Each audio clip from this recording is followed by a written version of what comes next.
Hello everyone, welcome to civils की। आज से हम स्टार्ट करने जा रहे हैं हमारी सेकंड यूनिट जो है administrative thinkers and administrative theories. आज के टॉपिक में हम डिस्कस करेंगे एडमिनिस्ट्रेटिव अप्रोचेस के बारे में। ये टॉपिक हमारे लिए इसलिए इम्पोर्टेंट हो जाता है क्योंकि स्कॉलर्स ने कुछ अप्रोचेस फॉलो की थी जिससे एडमिनिस्ट्रेशन को सिस्टमैटिकली समझा जा सके और रियल वर्ल्ड में गवर्नेंस को इफेक्टिवली इम्प्लीमेंट किया जा सके। आज के टॉपिक में हम 6 मेजर अप्रोचेस को डिस्कस करेंगे, उनके फाउंडेशन, फीचर्स, इम्पोर्टेंस और लिमिटेशन को डिस्कस करेंगे। तो चलिए स्टार्ट करते हैं हमारे आज के फर्स्ट टॉपिक से जो है classical theory. Classical theory 20th century के स्टार्टिंग में डेवलप हुई थी। इसका मेन एम था एडमिनिस्ट्रेशन को साइंटिफिक, स्ट्रक्चर्ड और एफिशिएंट बनाना। क्लासिकल अप्रोच बेसिकली ये कहती है कि अगर ऑर्गेनाइजेशन को सिस्टमैटिकली चलाना है तो रूल्स, हायरार्की और क्लियर चेन ऑफ कमांड बहुत ज़रूरी है। और ये अप्रोच कहती है कि किसी भी बड़ी ऑर्गेनाइजेशन को चलाने के लिए प्रॉपर स्ट्रक्चर और डिसिप्लिन होना चाहिए ताकि ऑर्गेनाइजेशनल स्मूथली चल सके। यहाँ पर इनफॉर्मल टेक्निक्स को इग्नोर किया गया था।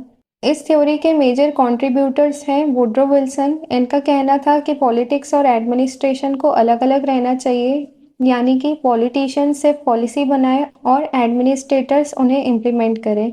नेक्स्ट है मैक्स वेबर। उन्होंने ब्यूरोक्रेटिक मॉडल दिया जिसमें क्लियर हायरार्की, फिक्स्ड रूल्स और इम्पर्सनैलिटी की बात की गई। हेनरी फेवल ने अपने 14 प्रिंसिपल्स ऑफ मैनेजमेंट दिए जिसे आज भी ऑर्गेनाइजेशंस फॉलो करती हैं। इसके फीचर्स हैं कि ये एम्फेसिस करती है फॉर्मल हायरार्की और चेन ऑफ कमांड पर। यहाँ पर डिवीजन ऑफ लेबर देखने को मिलता है, यानी कि हर व्यक्ति का एक स्पेसिफिक रोल होगा ताकि ऑर्गेनाइजेशन में स्पेशलाइजेशन आ सके। स्टैंडर्डाइज रूल्स और प्रोसीजर्स होते हैं, मतलब हर काम एक स्टैंडर्ड प्रोसेस के थ्रू होता है। और यहाँ पर इम्पर्सनैलिटी होती है, यानी कि डिसीजंस पर्सनल रिलेशंस या इमोशन के बेसिस पर नहीं बल्कि रूल्स और प्रोसीजर्स के बेसिस पर लिए जाते हैं।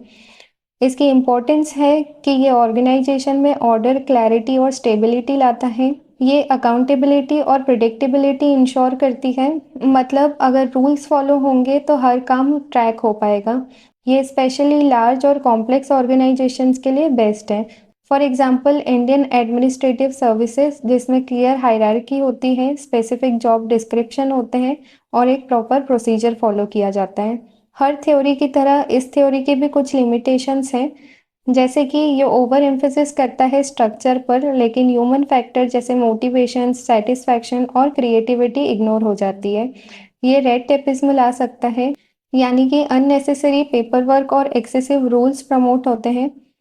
ये एनवायरमेंटल चेंज को कंसीडर नहीं करता है, मतलब दुनिया बदल रही है लेकिन स्ट्रक्चर वहीं के वहीं रहने चाहिए। ये बहुत ज़्यादा रिजिड माना गया है, मतलब इनोवेटिव और डायनेमिक एनवायरनमेंट में ये अप्रोच अनसक्सेसफुल कही जाती है। तो हम कह सकते हैं क्लासिकल थ्योरी ने एडमिनिस्ट्रेशन को एक सिस्टमैटिक और प्रोफेशनल शेप दिया। ये एक फाउंडेशन की तरह काम करती है जिसकी वजह से मॉडर्न थ्योरीज डेवलप हुई, लेकिन इसकी लिमिटेशन ये है कि ये ह्यूमन इमोशंस और सोशल एस्पेक्ट्स को इग्नोर करता है। नेक्स्ट है बिहेवियरल थ्योरी या फिर ह्यूमन रिलेशन थ्योरी। ये थ्योरी 20th सेंचुरी के मिडिल में डेवलप हुई जब स्कॉलर्स को ये समझ आया कि सिर्फ रूल्स और स्ट्रक्चर से ऑर्गेनाइजेशन चलाना पॉसिबल नहीं है, यानी कि ह्यूमन बिहेवियर, मोटिवेशन, लीडरशिप और कम्युनिकेशन भी उतने ही इम्पोर्टेंट है जितने कि फॉर्मल रूल्स। इस अप्रोच ने कहा कि एम्प्लॉयज मशीन नहीं होते हैं, उनके इमोशंस, नीड्स और सोशल रिलेशंस ऑर्गेनाइजेशन में परफॉर्मेंस को डायरेक्टली इम्पैक्ट करती हैं। इस थ्योरी में सबसे मेजर कंट्रीब्यूशन रहा एल्टन मेयो का, जिन्होंने हॉथर्न एक्सपेरिमेंट्स किए थे, और हर्बर्ट साइमन का, जिन्होंने बाउंडेड रैशनैलिटी और डिसीजन मेकिंग अप्रोच दिए थे। ये हम पढ़ेंगे जब हम थिंकर्स और थ्योरीज को डिटेल में कवर करना स्टार्ट करेंगे। इस थ्योरी के फीचर्स हैं जैसे कि डिसीजन मेकिंग। इसका फोकस इस बात पर था कि लोग डिसीजंस कैसे लेते हैं और क्यों लेते हैं। दूसरा है मोटिवेशन, यानी कि ये जानना कि एम्प्लॉयज़ को क्या सेटिस्फाई करता है, और इससे ये पता चला कि सिर्फ सैलरी नहीं बल्कि रिकग्निशन, ऑटोनॉमी और रिस्पेक्ट भी उतना ही इम्पोर्टेंट रोल प्ले करते हैं। लीडरशिप और कम्युनिकेशन, यहाँ पर लीडर्स का रोल सिर्फ ऑर्डर देना नहीं बल्कि लोगों को इंस्पायर और कम्युनिकेट करना भी बताया गया, और ये भी बताया गया कि इनफॉर्मल नेटवर्क्स और कोलैबोरेशंस भी इम्पोर्टेंट होते हैं। नेक्स्ट पॉइंट है ग्रुप बिहेवियर, यानी कि टीम वर्क, ऑर्गेनाइजेशनल कल्चर और इनफॉर्मल रिलेशंस ऑर्गेनाइजेशन के प्रोडक्टिविटी को शेप करते हैं। इसके इम्पोर्टेंस है कि ये अप्रोच चेंज को एक्सेप्ट करने में हेल्प करती है और एम्प्लॉयज़ पार्टिसिपेशन बढ़ाती है। यहाँ पर लीडर्स सिर्फ प्रेशर के ज़रिए गोल्स अचीव नहीं करते, बल्कि एम्प्लॉयज़ की मोटिवेशन और सेटिस्फैक्शन पर भी फोकस करते हैं। इस अप्रोच में एम्प्लॉयज़ की नीड्स के हिसाब से ट्रेनिंग और इंसेंटिव प्रोग्राम्स बनाए जाते हैं।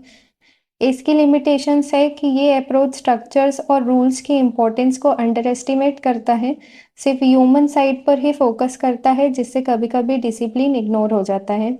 मोटिवेशन और बिहेवियर को मेजर करना सब्जेक्टिव और कॉम्प्लेक्स होता है, इसलिए इसका प्रैक्टिकल एप्लीकेशन टफ हो जाता है। ये अप्रोच अज्यूम करती है कि इनफॉर्मल रिलेशंस हमेशा पॉजिटिव होते हैं, लेकिन कभी-कभी वो फेवरेटिज्म, ग्रुपिज्म और कॉन्फ्लिक्ट भी क्रिएट करते हैं। ये अप्रोच एक्सटर्नल एनवायरनमेंट्स जैसे पॉलिटिक्स और इकोनॉमी को इतनी इम्पोर्टेंस नहीं देती जितनी देनी चाहिए। तो हम कह सकते हैं बिहेवियरल अप्रोच हमें ये समझाती है कि ऑर्गेनाइजेशन एक ह्यूमन सिस्टम है। इसमें लोगों की नीड्स, इमोशंस और ग्रुप बिहेवियर को समझना और एड्रेस करना इक्वली इम्पोर्टेंट है। लेकिन ये अप्रोच ज़्यादा ह्यूमन सेंटर्ड है, इसलिए कभी-कभी स्ट्रक्चरल डिसिप्लिन इग्नोर हो जाता है। इसी वजह से आगे चलकर और भी अप्रोचेस डेवलप हुई जो इन दोनों एस्पेक्ट्स, यानी कि क्लासिकल थ्योरी और बिहेवियरल थ्योरी को बैलेंस करती है। नेक्स्ट है सिस्टम अप्रोच। ये अप्रोच मैनेजमेंट और सोशियोलॉजी की सिस्टम थ्योरीज से इंस्पायर्ड है। इसका कहना है कि ऑर्गेनाइजेशन एक ओपन सिस्टम है जो अपने एनवायरनमेंट के साथ कंटिन्यूअसली इंटरैक्ट करती है, यानी कि ऑर्गेनाइजेशन एक सिंपल मशीन नहीं है जो बस इंटरनली चलती है, बल्कि वो अपने एनवायरनमेंट से इनपुट लेती है, उसको प्रोसेस करती है और आउटपुट देती है और फीडबैक के बेसिस पे अपने प्रोसेस को एडजस्ट करती है। इस थ्योरी का मेन फोकस था एक साइकिल पर जो कि है इनपुट, प्रोसेस, आउटपुट और फीडबैक। इस अप्रोच के फीचर्स हैं, पहला है इंटरडिपेंडेंस, यानी कि हर यूनिट अपना काम करती है और एक दूसरे को डायरेक्टली अफेक्ट करती है।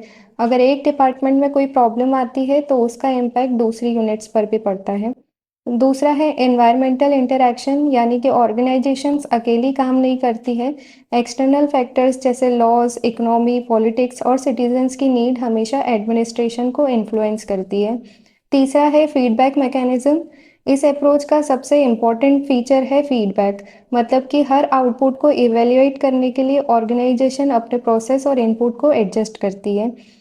नेक्स्ट है एडेप्टेबिलिटी। इसका मतलब है ऑर्गेनाइजेशन को कंटिन्यूअसली इवॉल्व करना चाहिए, क्योंकि सोसाइटी रैपिडली चेंज हो रही है, तो उसे सोशल, पॉलिटिकल और टेक्नोलॉजिकल चेंजेस को अडेप्ट करना होगा।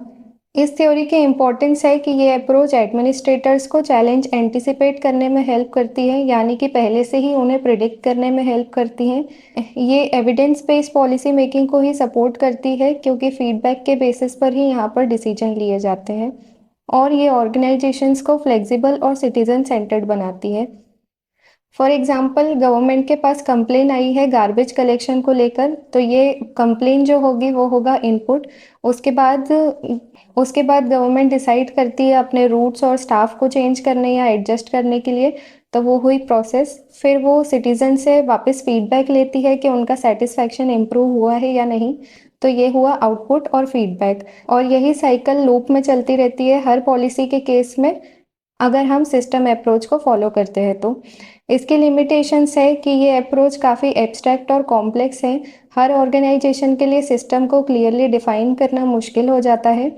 कभी-कभी ये ओवर एम्फेसिस करती है एनवायरनमेंट और फीडबैक पर, जिसकी वजह से इंटरनल स्ट्रक्चर और डिसिप्लिन वीक हो जाता है। ये अज्यूम करती है कि सभी ऑर्गेनाइजेशन इजीली अडेप्ट कर सकती है, लेकिन रियलिटी में ब्यूरोक्रेसी रिजिड होती है और अडेप्ट करना थोड़ा टफ हो जाता है। ये अप्रोच प्रैक्टिकल इम्प्लीमेंटेशन के लिए थोड़ी वेग है, यानी कि अनक्लियर है, क्योंकि हर सिचुएशन में इनपुट, प्रोसेस, आउटपुट मॉडल को फॉलो करना इतना ईजी नहीं होता। तो सिस्टम अप्रोच ने हमें समझाया कि ऑर्गेनाइजेशन एक लिविंग सिस्टम की तरह होती है, जो अपने एनवायरनमेंट के साथ कंटिन्यूअसली इंटरैक्ट करती है। इसने हमें एडमिनिस्ट्रेशन को एक होलिस्टिक पर्सपेक्टिव से देखना सिखाया, लेकिन इसकी लिमिटेशन है कि ये ग्राउंड रियलिटीज़ में कभी-कभी ओवर सिंप्लीफाइड लगती है, तो कभी ओवर कॉम्प्लेक्स, और इसे हर जगह अप्लाई करना इतना ईजी नहीं होता। नेक्स्ट है डेवलपमेंटल और मॉडर्न अप्रोच। ये अप्रोच खास तौर पर पोस्ट कॉलोनियल और डेवलपिंग कंट्रीज में डेवलप हुई थी। इसका मेन एम था कि एडमिनिस्ट्रेशन सिर्फ रूल्स एनफोर्स करने के लिए नहीं बल्कि सोशल और इकोनॉमिक डेवलपमेंट के एक टूल के रूप में यूज़ हो। यहाँ पर थिंकर्स ने कहा कि अगर डेवलपिंग सोसाइटीज़ को प्रोग्रेस करना है तो एडमिनिस्ट्रेशन को एफिशिएंसी के साथ इक्विटी और इंक्लूसिवनेस पर भी ध्यान देना होगा। ये अप्रोच इस आइडिया से डेवलप हुई कि डेवलपिंग कंट्रीज को डेवलपमेंट ओरिएंटेड एडमिनिस्ट्रेशन की ज़रूरत है। ये कहती है कि एडमिनिस्ट्रेशन का रोल पॉवर्टी कम करना, हेल्थ इंप्रूव करना और एजुकेशन प्रमोट करना है। इसके फीचर्स हैं कि ये फोकस करता है डेवलपमेंटल गोल्स पर। पॉलिसीज का एम हमेशा सोशल और इकोनॉमिक अपलिफ्टमेंट पर होना चाहिए, जैसे कि poverty reduction, health, education improvement etcetera. Next है फ्लेक्सिबिलिटी। एडमिनिस्ट्रेटिव सिस्टम को रिजिड नहीं बल्कि एडेप्टिव होना चाहिए और इकोनॉमी के हिसाब से काम कर सके। इसे सिटीजन सेंट्रिक होना चाहिए, यानी कि एडमिनिस्ट्रेशन मार्जिनलाइज्ड और डिप्राइव्ड ग्रुप्स की नीड्स को एड्रेस करे। और इसका एक और इम्पॉर्टेंट फीचर था इनोवेशन, यानी कि नए रिफॉर्म्स, पार्टिसिपेटरी गवर्नेंस और टेक्नोलॉजी का यूज़ एनकरेज किया गया। इसकी इम्पोर्टेंस है कि ये अप्रोच इंश्योर करती है कि गवर्नमेंट प्रोग्राम्स एक्टिवली डेवलपमेंट में कंट्रीब्यूट करें, ना कि सिर्फ रूल्स और एनफोर्समेंट तक लिमिटेड रहें। दूसरा है ये ग्रोथ और फेयरनेस का बैलेंस एम्फेसिस करती है, मतलब डेवलपमेंट हर व्यक्ति तक पहुंचे, सिर्फ एक क्लास तक ना रहे। और ये शॉर्ट टर्म एफिशिएंसी से ज़्यादा लॉन्ग टर्म प्लानिंग को प्रमोट करती है। फॉर एग्जांपल मनरेगा स्कीम, जिसमें एडमिनिस्ट्रेशन का रोल है रूरल पुअर को एम्प्लॉयमेंट देना, पॉवर्टी रिड्यूस करना और रूरल डेवलपमेंट को प्रमोट करना। इसकी लिमिटेशन है कि ये अप्रोच कभी कभी आइडियलिस्टिक लगती है, यानी कि गोल्स डिफाइन कर दिए जाते हैं लेकिन ग्राउंड लेवल पर उन्हें अचीव करना थोड़ा टफ हो जाता है। दूसरी प्रॉब्लम है रिसोर्स कॉन्स्टेंट, यानी रिसोर्सेज की कमी। डेवलपिंग कंट्रीज में बजट, स्टाफ और इंफ्रास्ट्रक्चर की कमी हमेशा ही एक बड़ा प्रॉब्लम रहती है। ब्यूरोक्रेसी भी कभी कभी स्लो और रिजिड होती है, जिसकी वजह से फ्लेक्सिबिलिटी और इनोवेशन में प्रॉब्लम आती है। और पॉलिटिकल इंटरफेरेंस और करप्शन भी डेवलपमेंट प्रोग्राम्स में बैरियर्स क्रिएट करते हैं। तो हम कह सकते हैं डेवलपमेंटल या मॉडर्न अप्रोच ने हमें ये बताया कि एडमिनिस्ट्रेशन एक चेंज एजेंट होता है जो सोसाइटी को अपलिफ्ट करे, पॉवर्टी कम करे और इंक्लूसिवनेस बढ़ाए। लेकिन ग्राउंड लेवल पर इसके इम्प्लीमेंटेशन में कई चैलेंजेस आते हैं जिसे ओवरकम करना ज़रूरी है ताकि एक्चुअल डेवलपमेंट हो सके। नेक्स्ट है पब्लिक चॉइस या इकोनॉमिक अप्रोच। ये अप्रोच मेनली इकोनॉमिक्स से इंस्पायर्ड है।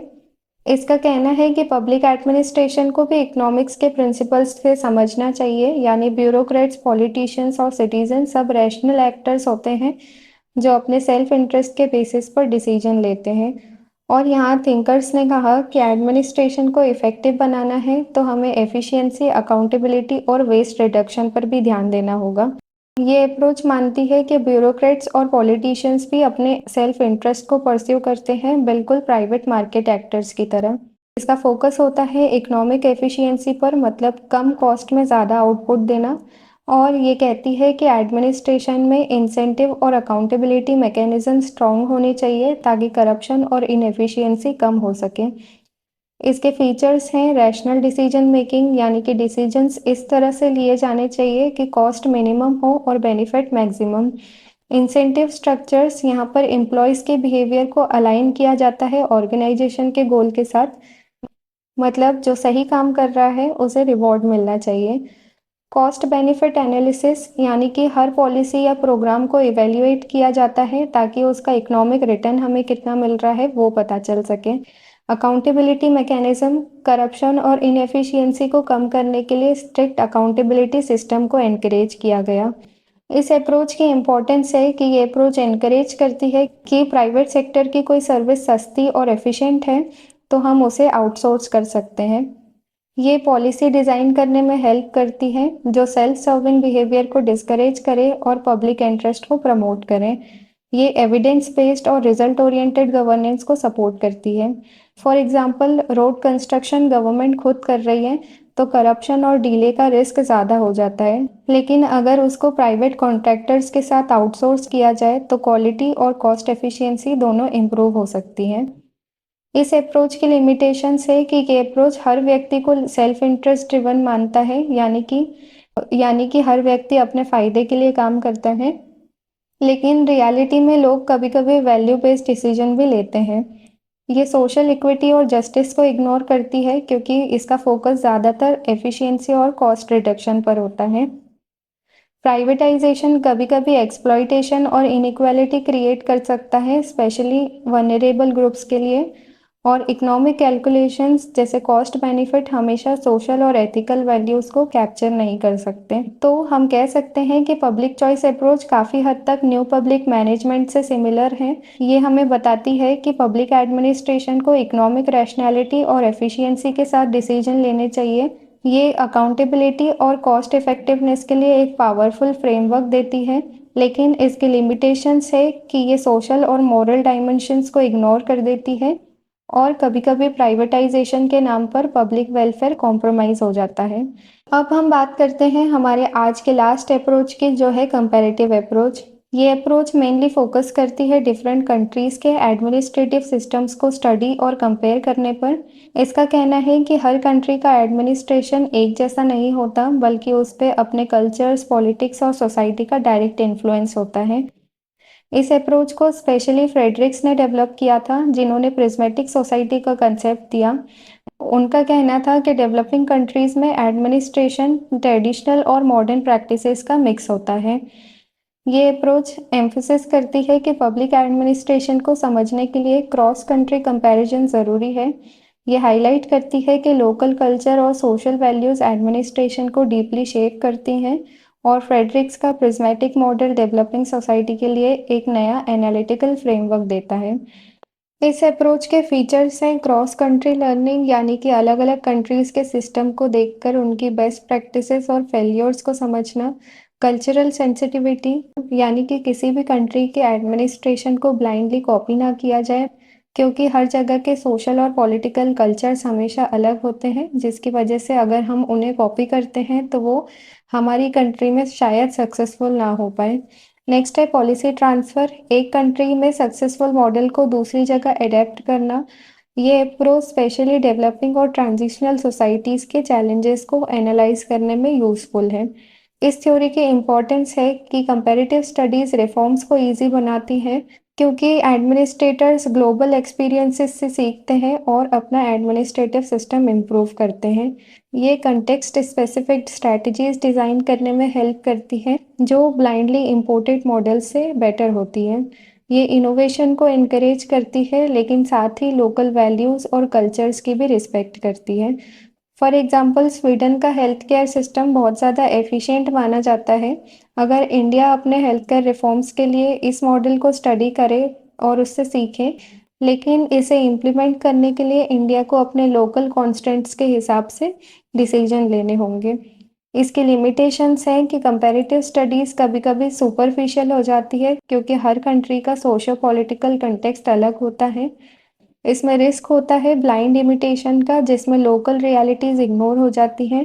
कंपैरेटिव रिसर्च में डेटा अवेलेबिलिटी और रिलायबिलिटी एक बड़ी प्रॉब्लम होती है, स्पेशली डेवलपिंग कंट्रीज़ में। ये अप्रोच कभी-कभी ओवर जनरलाइज कर देती है, जिससे यूनिक लोकल चैलेंजेस इग्नोर हो जाते हैं। तो हम कह सकते हैं कि कंपैरेटिव अप्रोच हमें समझाती है कि पब्लिक एडमिनिस्ट्रेशन को ग्लोबली समझना ज़रूरी है, लेकिन लोकल कंटेक्स्ट और कल्चर को इग्नोर नहीं किया जा सकता। ये एक एनालिटिकल और लर्निंग टूल है जो रिफॉर्म्स और इनोवेशन को सपोर्ट करता है, लेकिन इसका मिसयूज़ ब्लाइंडली कॉपिंग के फॉर्म में हो सकता है। तो अब एक इम्पॉर्टेंट क्वेश्चन आता है कि हमें इतने सारे अप्रोचेस को पढ़ना क्यों होता है और इसमें इतनी वैरायटी क्यों है? इसका सिंपल जवाब है कि एडमिनिस्ट्रेशन एक मल्टी डायमेंशनल रियलिटी है। अगर सिर्फ हम एक ही अप्रोच फॉलो करेंगे तो हम सोसाइटी की नीड्स और सेटिस्फैक्शन को कॉम्प्रोमाइज़ कर सकते हैं। हम इतनी सारी अप्रोचेस इसलिए पढ़ते हैं क्योंकि ये हमें एक होलिस्टिक पर्सपेक्टिव देता है, जैसे कि क्लासिकल थ्योरीज हमें बताती है स्ट्रक्चर और एफिशिएंसी के बारे में। बिहेवियरल थ्योरी हमें ह्यूमन बिहेवियर और मोटिवेशन के एंगल्स को समझाती है। पब्लिक चॉइस थ्योरी हमें इकोनॉमिक रैशनैलिटी और अकाउंटेबिलिटी समझाती है। डेवलपमेंट अप्रोच हमें बताती है इक्विटी और प्रोग्रेस गोल्स के बारे में। सिस्टम अप्रोच से एडेप्टेबिलिटी और एनवायरमेंटल इंटरैक्शन का आइडिया मिलता है, और कंपैरेटिव स्टडी से हमें ग्लोबल लेसन्स और कल्चरल सेंसिटिविटी सीखने को मिलती है। यानी कि जब भी ये सब अप्रोचेस कंबाइन होती हैं तो एक कंप्लीट और वेल राउंडेड पर्सपेक्टिव मिलता है। दूसरा है इम्प्रूव डिसीजन मेकिंग, यानी कि मल्टीपल अप्रोचेस एडमिनिस्ट्रेटर्स को डिसीजन मेकिंग के लिए अलग अलग टूल्स और फ्रेमवर्क्स देते हैं। पॉलिसी प्रॉब्लम्स कॉम्प्लेक्स होते हैं और उनको सॉल्व करने के लिए कभी क्लासिकल रूल्स, कभी बिहेवियरल साइकोलॉजी, कभी कॉस्ट बेनिफिट एनालिसिस और कभी कंपैरेटिव लेसन्स की ज़रूरत होती है। इन अप्रोचेस की स्टडी एडमिनिस्ट्रेटर्स को डायनेमिक और एडेप्टेबल बनाती है। आज के टाइम में टेक्नोलॉजी, सोसाइटी और इकोनॉमी रैपिडली चेंज हो रहे हैं। अगर एडमिनिस्ट्रेटर सिर्फ एक रिजिड मॉडल को फॉलो करेंगे तो वो फेल हो जाएंगे, लेकिन अगर वो मल्टीपल पर्सपेक्टिव्स को इंटीग्रेट करते हैं तो नए चैलेंजेस को इजीली टैकल किया जा सकता है और ये हमें गवर्नेंस को एनहांस करने में हेल्प करता है। इन सभी अप्रोचेस का फ़ायदा ये है कि गवर्नेंस इफ़ेक्टिव, ट्रांसपेरेंट, इक्विटेबल और सिटीज़न सेंट्रिक बन पाती है। सिर्फ रूल्स फॉलो करना इनफ नहीं है, सिटीज़न्स की नीड्स को समझना, इक्विटी इंश्योर करना, अकाउंटेबिलिटी मेंटेन करना उतना ही इम्पोर्टेंट है जितना रूल्स और प्रोसीजर्स को फॉलो करना। तो हम कह सकते हैं मल्टीपल अप्रोचेस पढ़ने से हमें उनके स्ट्रेंथ्स और वीकनेसेस क्लियरली समझ आते हैं। हर अप्रोच एक स्पेसिफिक पर्सपेक्टिव देता है। अगर हम उनको इंडिविजुअली देखें तो पिक्चर इनकम्प्लीट लगेगी, लेकिन जब हम उनको इंटीग्रेट करते हैं तब एक बैलेंस्ड, फ्लेक्सिबल और सिटीजन ओरिएंटेड एडमिनिस्ट्रेटिव मॉडल सामने आता है जो रियल वर्ल्ड प्रॉब्लम्स के लिए ज़्यादा सूटेबल होता है। पब्लिक एडमिनिस्ट्रेशन का अल्टीमेट गोल है कि गवर्नेंस इफेक्टिव, ट्रांसपेरेंट, इक्विटेबल और रिस्पॉन्सिव हो, और ये तभी पॉसिबल है जब हम अलग-अलग अप्रोचेस के बेस्ट एलिमेंट्स को समझकर प्रैक्टिस में अप्लाई करते हैं। तो आज हमने पब्लिक एडमिनिस्ट्रेशन के 6 मेजर अप्रोचेस को स्टडी किया। हर अप्रोच ने अपने समय के स्पेसिफिक चैलेंजेस और प्रायोरिटीज़ को एड्रेस किया और एक नया पर्सपेक्टिव दिया। लेकिन आज के कॉम्प्लेक्स और रैपिडली चेंजिंग एनवायरनमेंट में कोई भी एक अप्रोच अकेली काफ़ी नहीं है। एडमिनिस्ट्रेटर्स को structures, human factors, adaptability, accountability और अवेयरनेस सबको ब्लेंड करना पड़ता है। जब ये मल्टीपल पर्सपेक्टिव्स एक साथ यूज होते हैं तो गवर्नेंस इफेक्टिव, इंक्लूसिव और सिटीजन ओरिएंटेड बनती है। इसलिए हम कह सकते हैं हर अप्रोच का अपना वैल्यू है और उनको समझना और इंटीग्रेट करना ही मॉडर्न एडमिनिस्ट्रेशन के लिए ज़रूरी है। ये इंटीग्रेटेड पर्सपेक्टिव एडमिनिस्ट्रेटर्स को रियल वर्ल्ड चैलेंजेस हैंडल करने में, सिटीजन्स की नीड्स को रिस्पॉन्ड करने में और सोसाइटी के लिए एक बैलेंस, इक्विटेबल और एफिशिएंट गवर्नेंस क्रिएट करने में एम्पावर करता है। तो अगर आपको ये लेक्चर पसंद आया हो तो इसे लाइक कीजिए, चैनल को सब्सक्राइब कीजिए और कमेंट्स में अपना फीडबैक दीजिए। नेक्स्ट लेक्चर में हम पढ़ेंगे एफ.डब्ल्यू. टेलर की scientific management theory, Henry Fayol के 14 प्रिंसिपल्स, गुलिक और उर्विक के प्रिंसिपल्स और मैक्स वेबर की थ्योरी के बारे में। तब तक के लिए कीप लर्निंग विद सिविल्स की। Thank you so much.